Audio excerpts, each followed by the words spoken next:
guys and gals, this is Tyler, aka True Tactics 2 here again, with another commentary for you guys.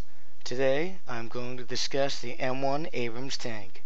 The M1 Abrams is a powerful main battle tank that most of you have probably heard of because of news and popular culture.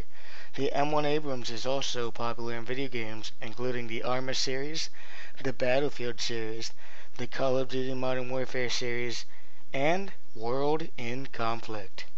The M1 Abrams was designed as a successor to the cancelled MBT-70. The MBT-70 was a tank prototype that was being developed in a partnership between the United States and West Germany as a replacement for the M60 Patton tank. The MBT-70 was also being developed because the US wasn't confident that the M60 would be able to combat the new Soviet tank that was being developed, and this would eventually become the T-72. The MBT-70 implemented such advanced features, including height-adjustable pneumatic suspension and a turret that was designed to allow the driver to always face the direction of travel.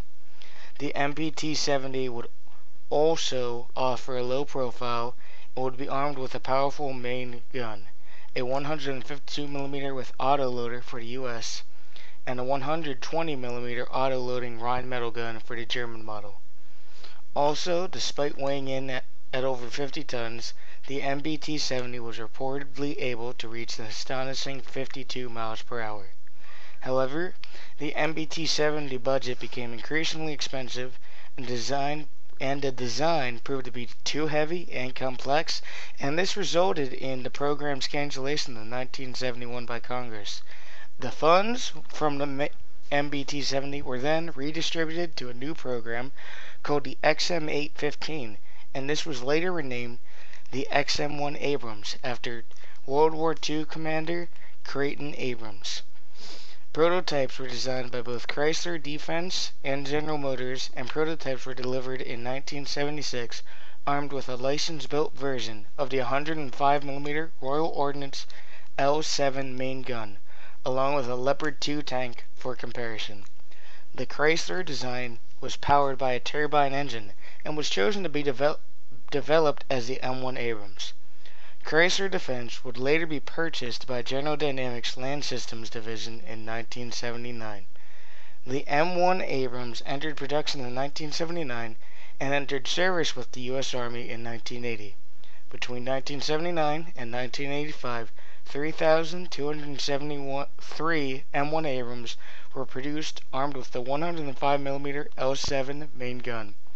It soon became obvious, however, that the 105mm gun would soon be outclassed, and a new model was developed.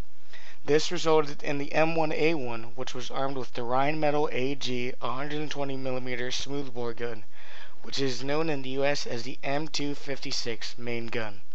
The Abrams would be untested in combat until 1991, when it was deployed during Operation Desert Storm. 1,848 M1A1 tanks were deployed to Saudi Arabia to participate in the liberation of Kuwait. The M1A1 proved superior to Iraq's tanks, which consisted of Soviet-era T-55s, T-62s, and T-72s. During the conflict, only 23 tanks were damaged or destroyed. Of these, 7 were destroyed by friendly fire, and 2 were purposely destroyed by the crew to prevent capture.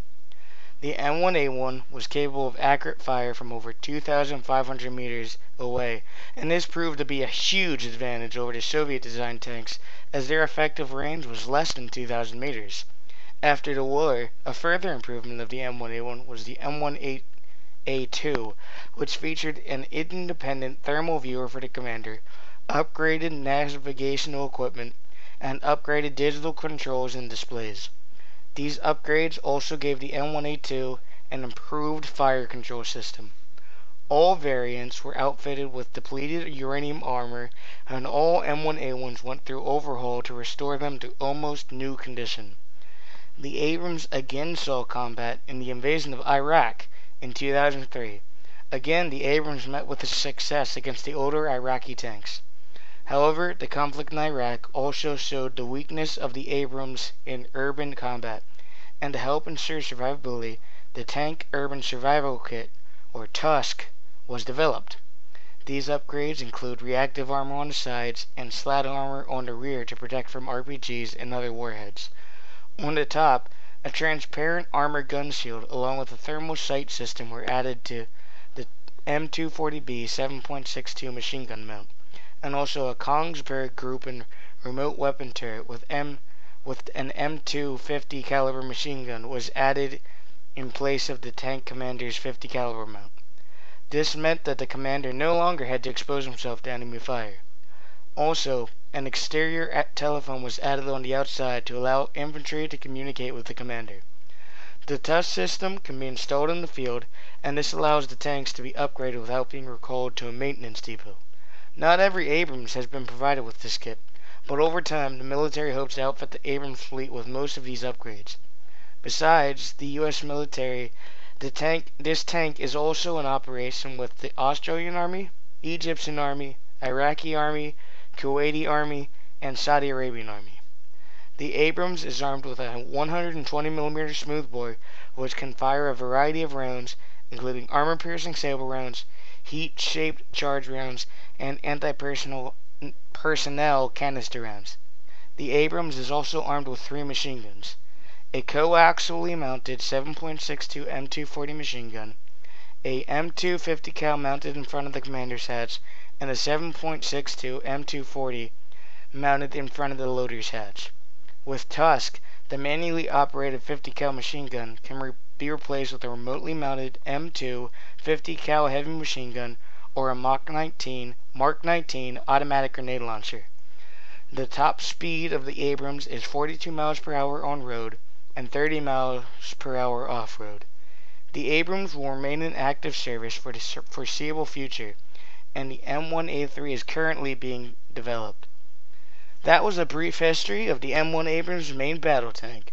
I hope you enjoyed this video, and if you did, feel free to drop a like, comment, and if you haven't yet, please subscribe.